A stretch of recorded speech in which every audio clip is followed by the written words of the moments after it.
So I'm Masayo Ave.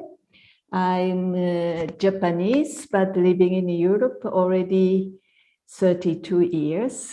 I was born in 1962. This year, I will complete 60 years old. And I run my design studio, Masayo Ave Creation, and then SXD.Lab. This is a sensory experience design laboratory in Berlin as a founder. And then, yes, so the, let's move.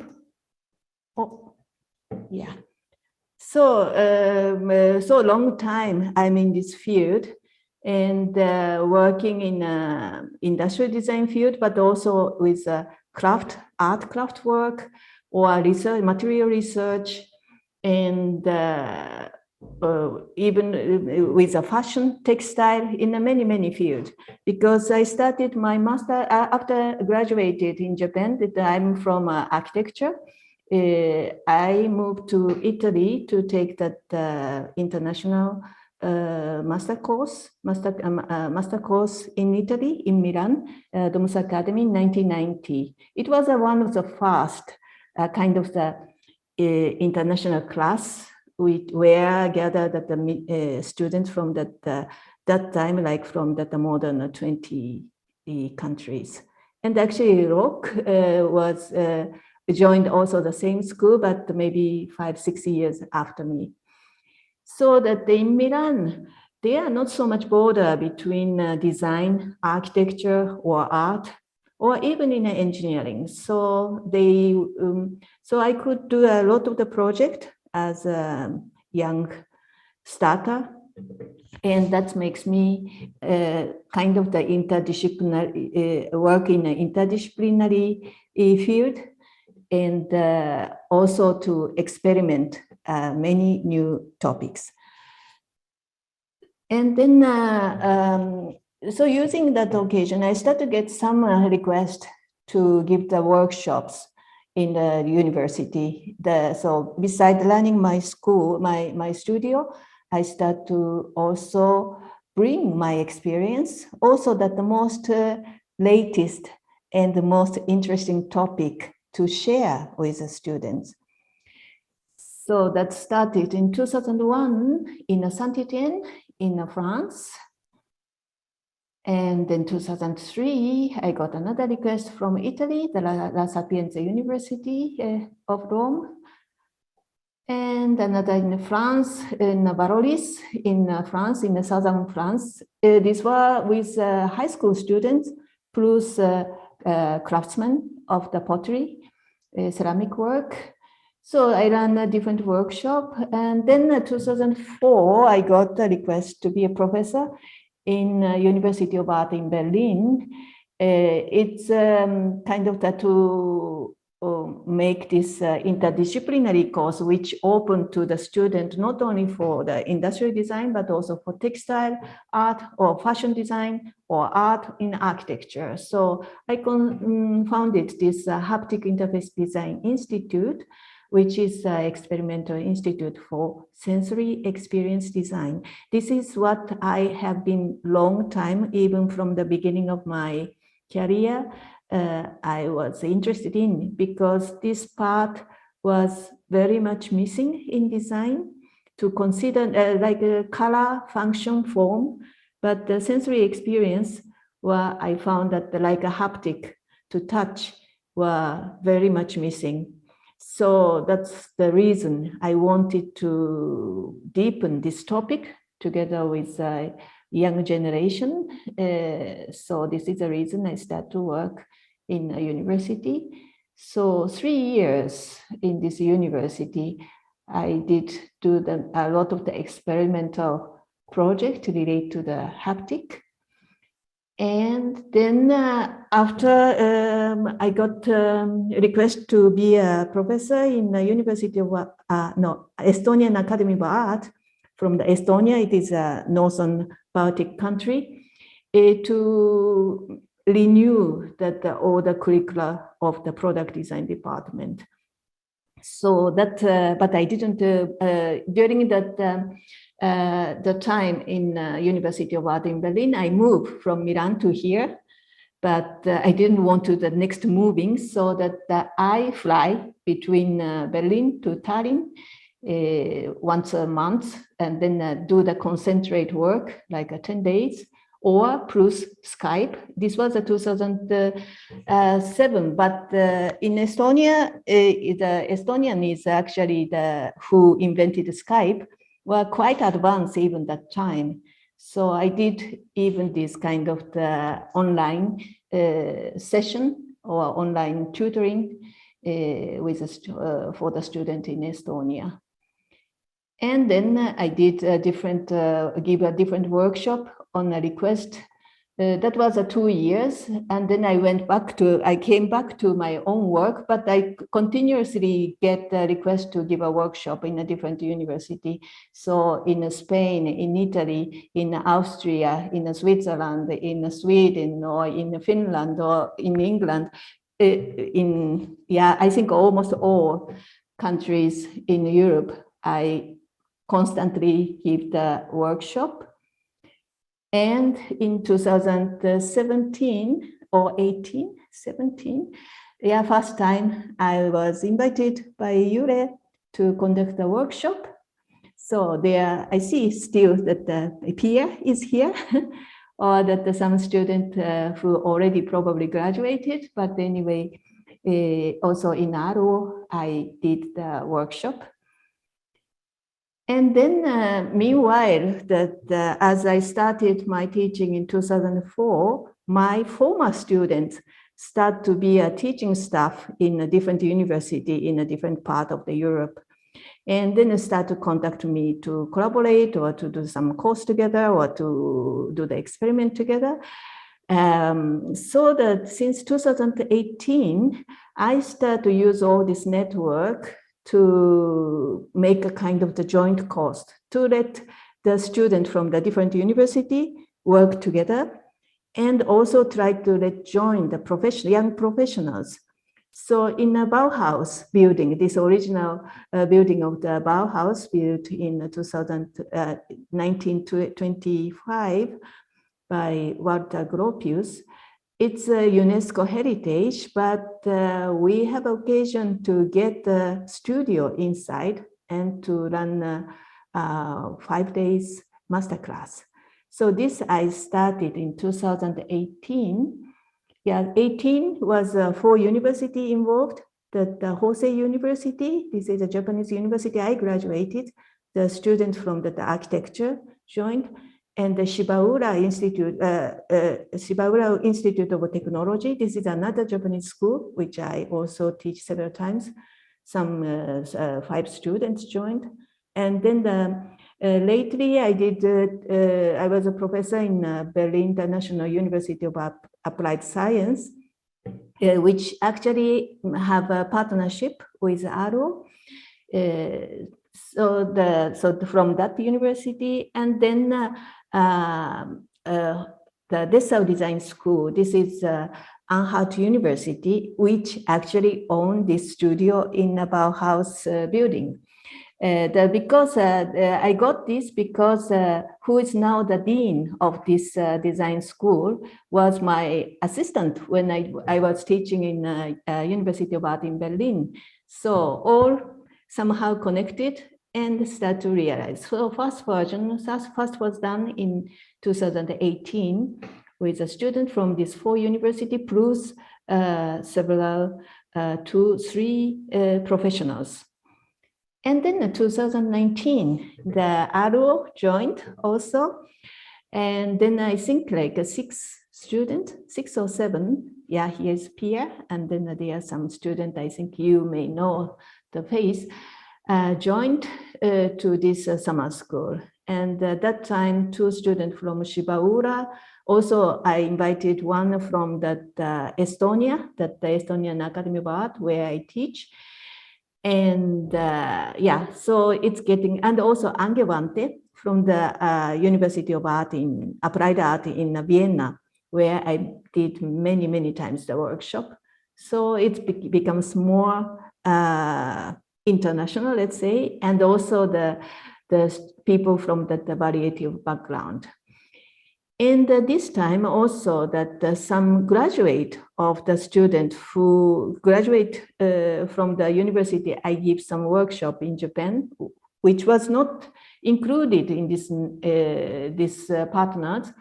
So, and now she becomes the kind of the key to make to the next step. So 2019 was the last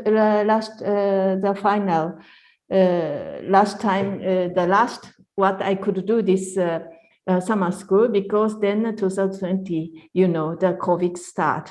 So we cannot make this occasion together. And then this was somehow stopped. But anyway, when all meet together, this is how they are working together. And this experience to work with somebody who are from different background, different culture, and this enrich so much that your future, because maybe among them they will work together in the future, or can really open the mind, can understand the what we should do for the next decades or rest of your life in a profession in design. So I wanted to anyway continue this, and then this online time started. But this online, I started very early. I started 2014, 2004, already when I had a student in Berlin. As in the beginning, I was living in Milan, so that we communicated via Skype. And then 2011, when there was this Fukushima disaster, the year, I gave the first time that the Skype workshop, 5 days, every day, 8 hours. But, and then at that time, equipment was not as good as now, because we didn't have the kind of the gigabyte transmitter, but it works. So this was 2011 with the students in Hosei University. And then you can see this almost the computer from archaeological site. It's of the, and this camera was not default, so it was clip. But anyway, with the support of the teaching staff and an assistant, I could follow the course. And this was a first time for the Japanese university, and then it was quite early that we could start to do that. And now, already more than 10 years from there, and then with the COVID lasting so long, and then now even worse started. But I think this is a chance. The dream comes true. I wanted to connect for a long time, since I know the university in Ljubljana and your school. I always have the idea to link with this Kanazawa College of Art. Kanazawa is, I have to say, Ljubljana in Japan. It's like a small little Kyoto, and then this Kanazawa College of Art as a scale, as an atmosphere, as a concept, let's say, very close to your school. And also the students. So I wanted to link always these two schools. And then it was dream to make two classes together and to let the student work together.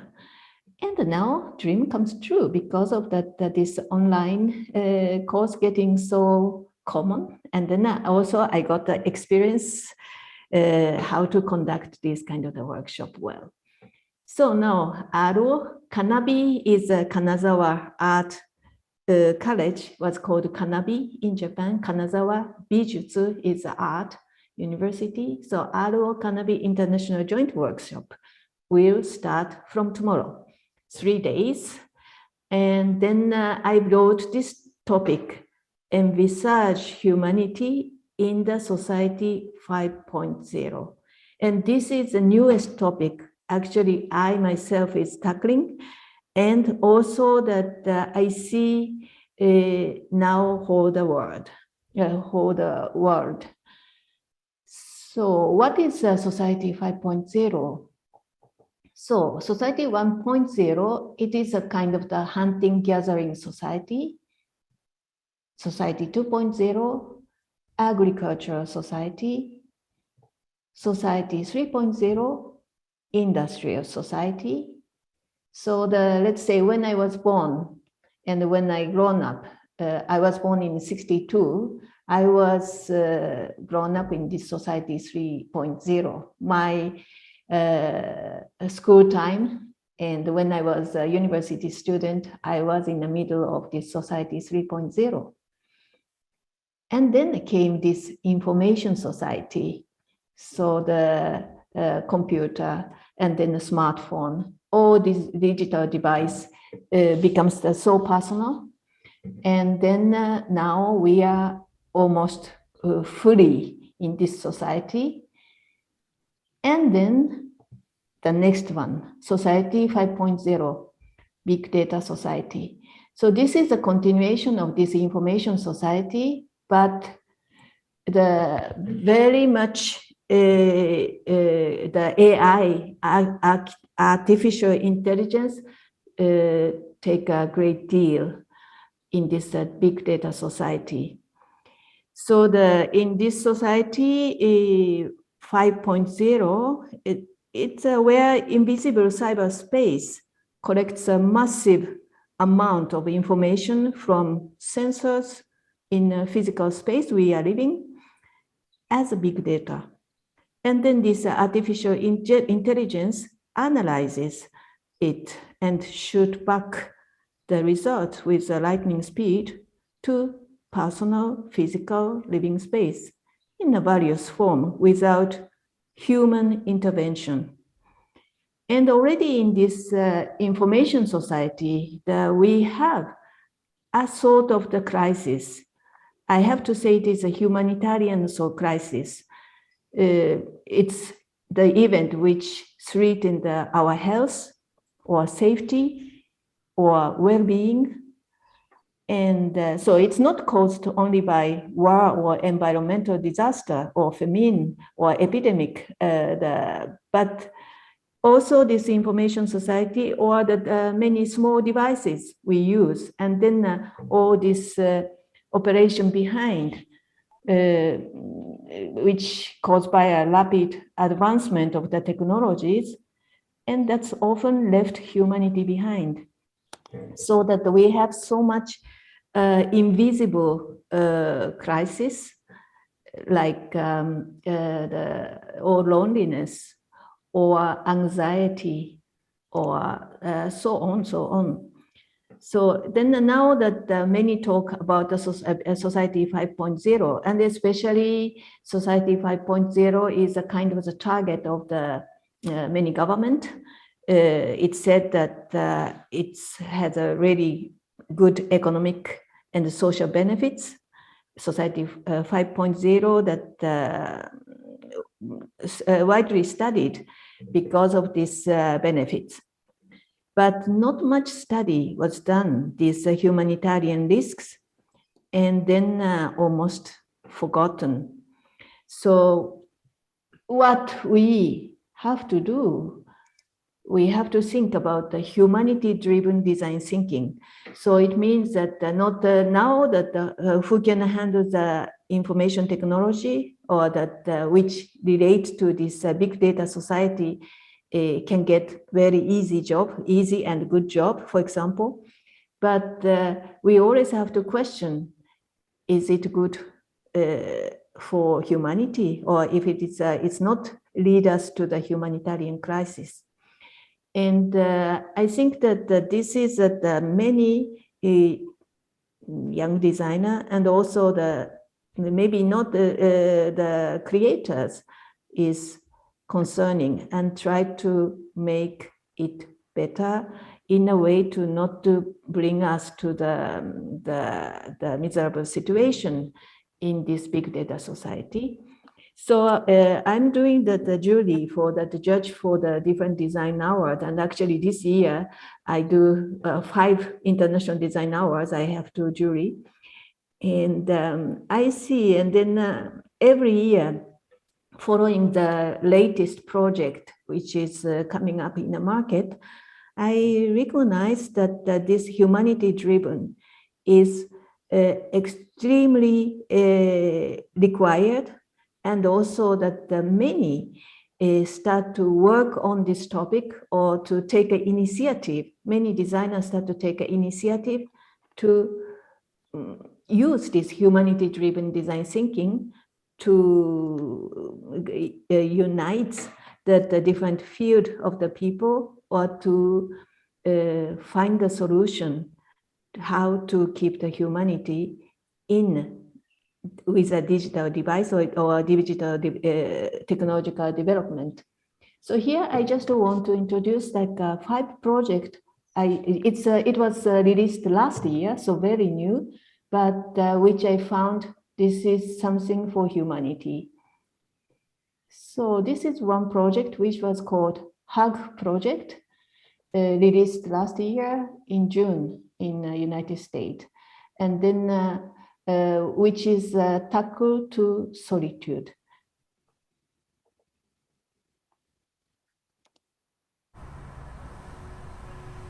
Last time I saw my family was 2019.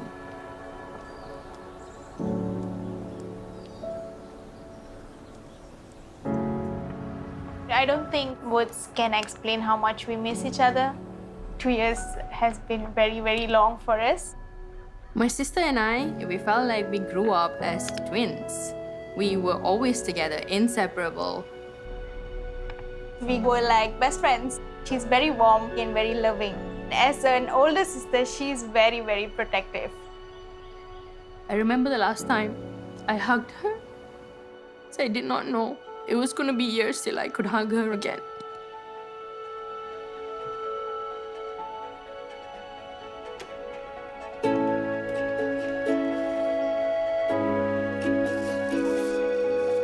No matter how many video calls we have, the feeling of hugging her is irreplaceable. Here we go.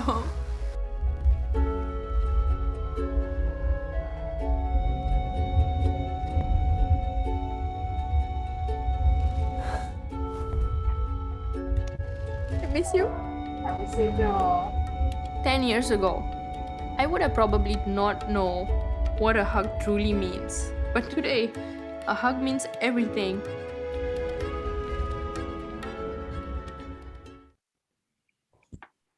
So this is one project which actually came out after all this isolation between the people with the pandemic. And then this is one of the solutions to get this haptic jacket, which transmit your hug to the others, is actually that one of the new design which give the humanity to this project in the as a new product, but in the same time that to solve the problem of this society 5.0. So then the next project, that is something to the stress and anxiety, which is a highly developed technology in the medical field. We still have so much stress and anxiety. So this project college is something to help to give a human touch and the joy to live in this kind of the situation.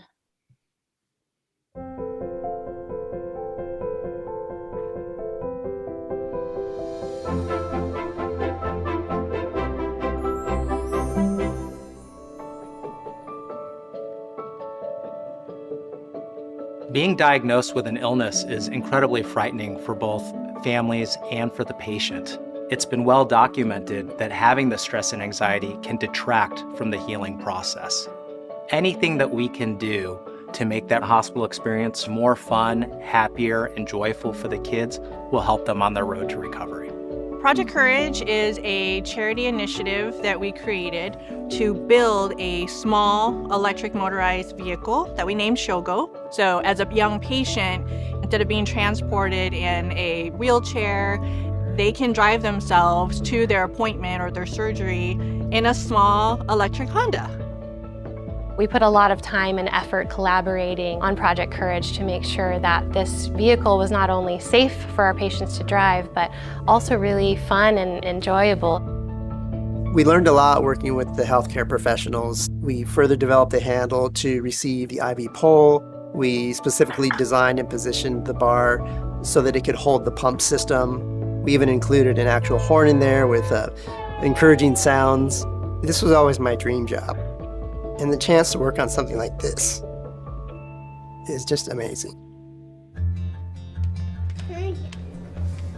Whoa.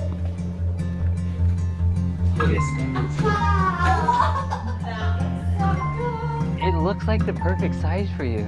All right, let's load up your car. You ready? Yeah, all right, let's go. Everybody get out of the way. The patient's response has been amazing. It's specifically designed for them. It has a license plate that they can create.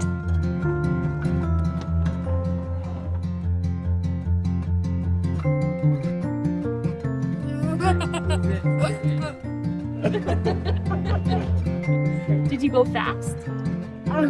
Yeah. Yes. My favorite part of the experience was I heard Charlie laugh harder than I have the whole time that he's been in the hospital. So hearing that laugh again makes me want to cry just talking about it. So way better. It's a feeling you can't describe. To be able to do something for a kid just means a lot for me. To the children and the parents who are going to be benefiting from this, I would just say, Honda is with you, and we want to help you get through it.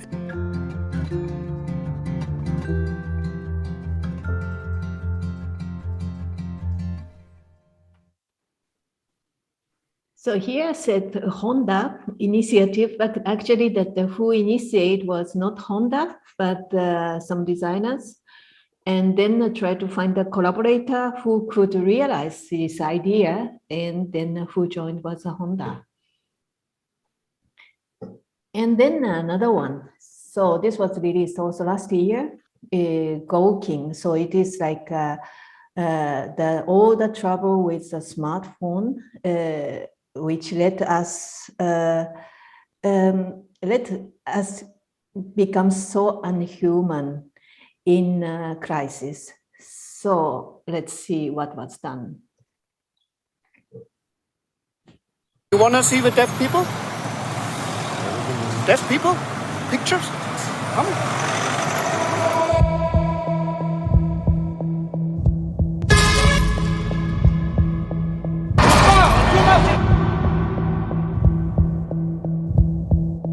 Wolltest du das fotografieren?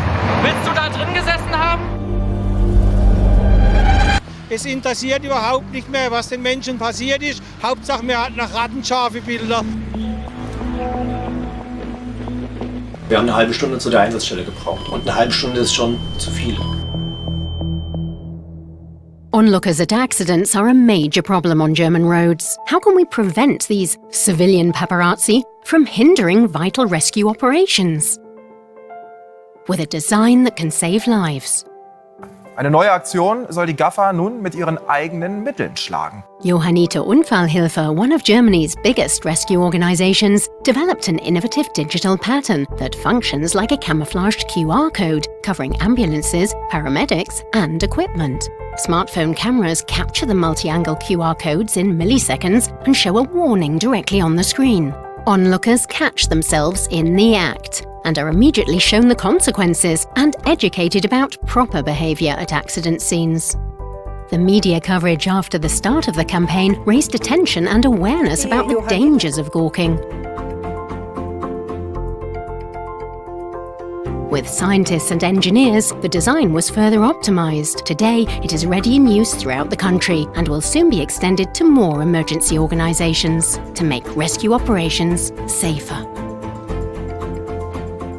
Wir stellen fest, dass dieses direkte Konfrontieren mit der Situation die Leute dann schon schockiert und ihnen auch klar macht, wie gesagt, das ist hier kein Spiel, sondern das ist bittere Realität.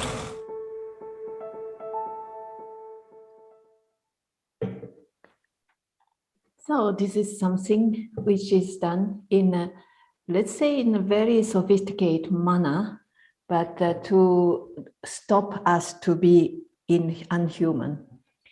And then the fourth one, it's about the identity crisis. So let's go.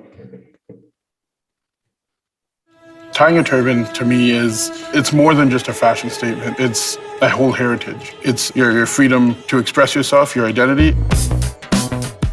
And that's what riding is to me. Being on an open road, feeling the wind on you, it's just freedom.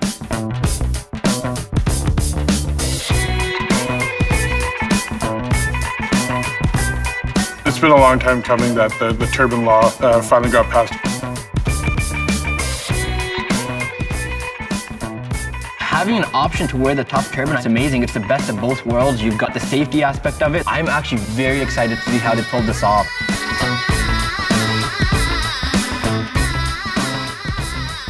Tradition is really important for a product like this. So we brought in a Sikh consultant. When Sikhs used to ride into battle, they used to have chainmail, and then they used to tie their turbans on top of that. And so we took a look at some plastic options to be able to create a chainmail-like matrix that would be able to be incorporated into the traditional feeling turban. So the Dyneema is used in bulletproof clothing. We started to look at some non-Newtonian foams. One of the really exciting aspects to the foam is that it hardens on impact. So it really helps dissipate impact and protect the rider. Well, when I first saw the tough turban, it really blew my mind in terms of the technology that they were using. But it's very flexible. There's no rigidness. Yeah, this is cool. I honestly would probably forget that I'm wearing it. It feels like a regular turban I would tie every day. Bikers kind of always stick together, and it's an identity, and wearing a turban is an identity. It is nice to know that we are cared about. This makes us feel part of the Harley family.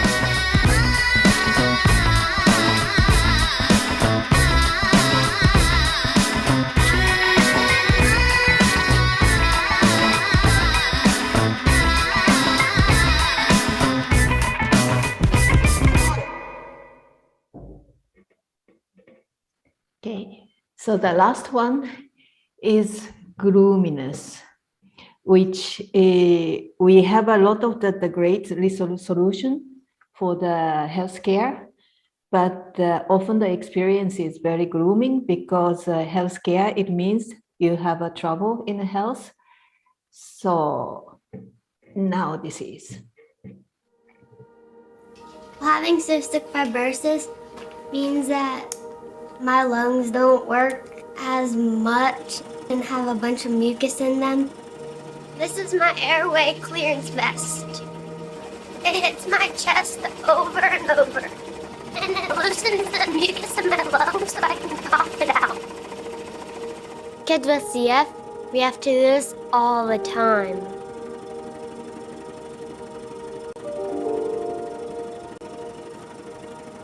Wearing the vest is the worst part of my day. I'm so excited my vest is here.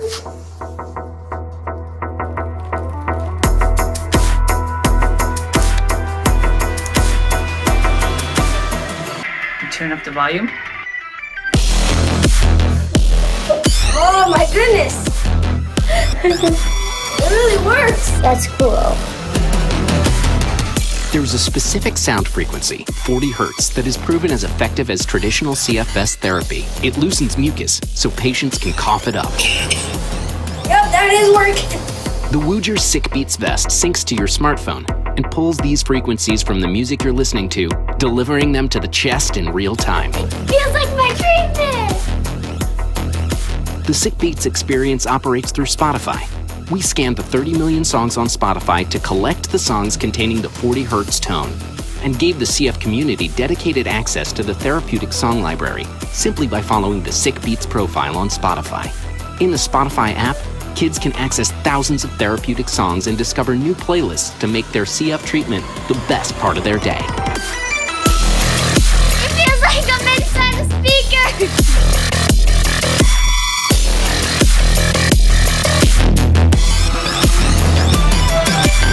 That feels so cool!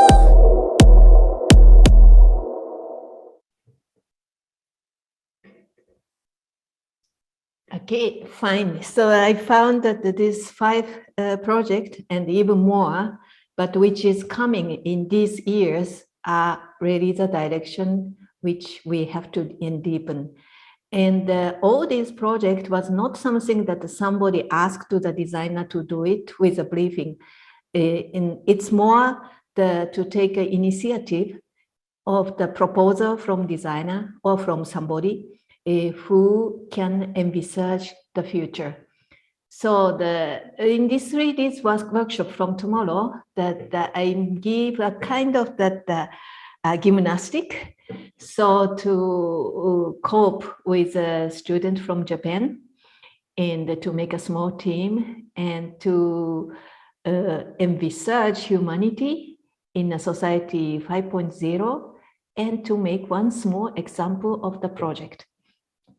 So there are 7 hours time difference. So that for Kanazawa student, it's in the evening from 4 to 7. And then for the ALUO student from 9 in the morning to the 12 o'clock, that as a joint session time, you work in Zoom, and then in Zoom breakout room, you make a small team and work together. And then something great was when Kanazawa student are in bed, you are still working.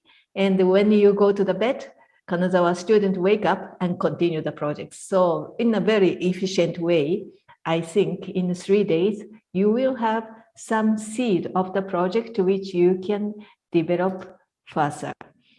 So this is a small introduction. And then we'll start tomorrow at 9 o'clock.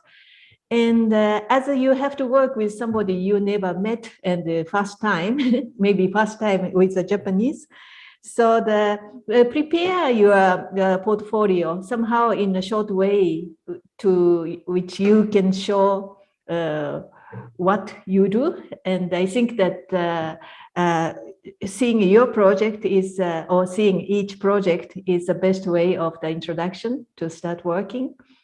And also that you are now studying in Ljubljana, but probably you are from somewhere. So include the information where you are from. And I asked the same things to the Kanazawa student because I see only a Japanese student this year, but they are from different part of Japan. But if they say name of this city, you have absolutely no idea. So they will try to prepare something where they come from visually, or with the place with a mountain or with a sea or in a city or whatever. And you can try to do something like that. Maybe one shot which you can describe where you're from would be really great. So this is today introduction and this lecture of today. If there are any questions, and maybe Yure, you have some comment on what you saw. Thank you very much for lovely introduction. We were texting with Barbara during your presentation, and we were so happy because we are going into same direction and we are interested in the same things. We on base of that we have big plans because we already proposed some project and we are waiting now if they will be confirmed, and we definitely see you also part of those projects in the future. Yeah. So I think we are very aligned with the things that we want to do.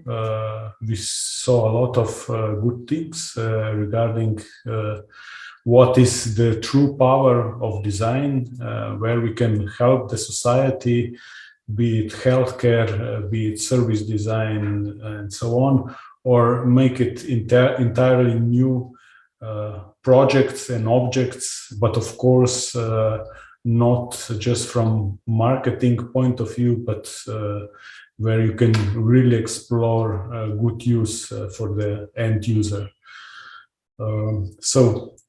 Yeah, looking forward to this workshop, and thank you for this introduction. Yeah, thank you very much. So I will see you all tomorrow at 9 o'clock.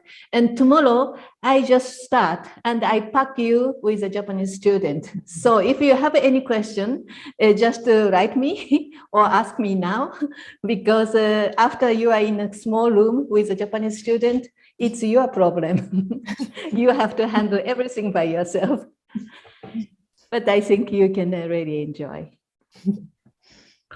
So does anybody has some question? Can I ask something? Yes, please.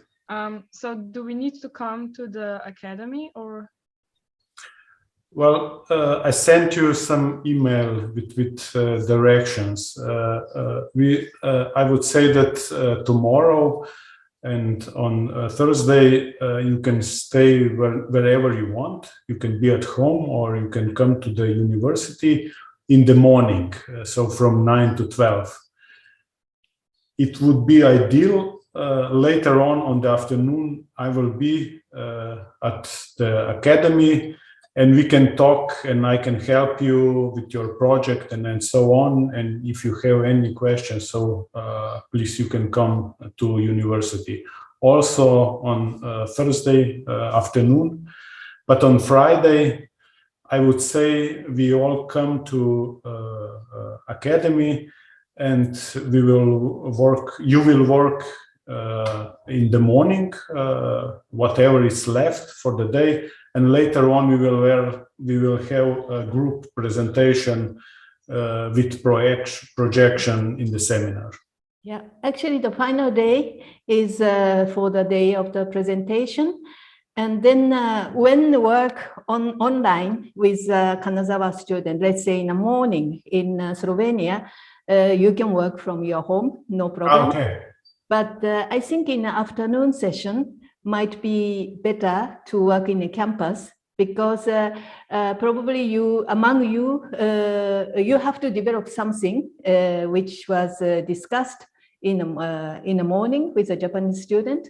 And you have to develop the project, so that maybe to talk among you would be also helpful, and you shouldn't be so alone for that part. So if possible, I think that the ideal would be the morning you join from your home, and then afternoon in the session in a campus. But Friday morning, please gather in the campus. And that's also from the Japan, because it's for the final presentation. At least could be nice to be in face-to-face at your part. I would have also one advice, because we are in connection with very let's say polite society, Japanese. Please be polite and be punctual. So 9 o'clock means 9 o'clock. Be before, but don't be late, please. Yeah, that's important. If you are late, but I'm also Japanese, but I'm not so polite one. So who don't come, I just kick out and I don't let you join. That's it. You missed the chance. You missed the whole chance for the whole your life relation with Japan. But it's not my problem. But please be punctual, because for me also tough, because within several hours, Japanese part start. It's 2 in the morning here. So, but anyway, I think that don't miss this 3 hours, and there's only 3 hours, 2 days. You work with the Japanese partners, and this is very precious. So try to not miss any moment. And then that will bring the future, because if you work together well, actually that you will have a chance to go to Japan. You have a chance to work with a Japanese company, or that some Japanese your colleague will come to Slovenia. And we are preparing this initiative to make a tight workshop, tight partnership, so that hope all of you will make some link with Japan for the rest of your life. And then that is my best hope. So some other question? Everything's okay? Seems everything's okay. So see you tomorrow morning. Okay, so just maybe one question. Yes. You said that we should show our portfolio, so the pictures of our work. Am I correct? Yeah, and yes, because tomorrow I say that with who you will be in team. So you will be mainly with 2 Japanese and then 1 Slovenian student, or sometimes 2 and 2. But then among you, you have to work together. So, but before to introduce yourself among in the team, it could be nice if you have something visible, visual to show where you're from and then what kind of project you do. So make some small presentation, like in 2 minutes or 3 minutes or whatever. I think you have a portfolio, so select well the work, what you did, and then which you can show that on what you are good and what is your interest. Okay, thank you.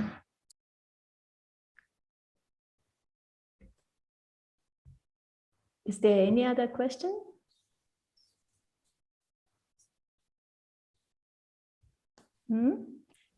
Look, everything is clear now. So thank you very much, Professor Ave. Thank you, students, to join, and see you tomorrow morning. See you tomorrow morning at 9 o'clock. Bye-bye.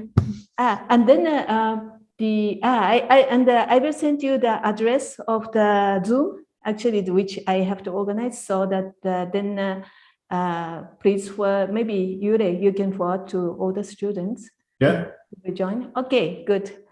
So Yerne asked just that in the chat, so I will forward you the information. Okay, I will send you that Zoom address, and then next 3 days the same address actually. So hope everything would be fine. So have a good evening and see you tomorrow. See you tomorrow. Bye. Bye. Thank you. Bye. Bye. Bye bye.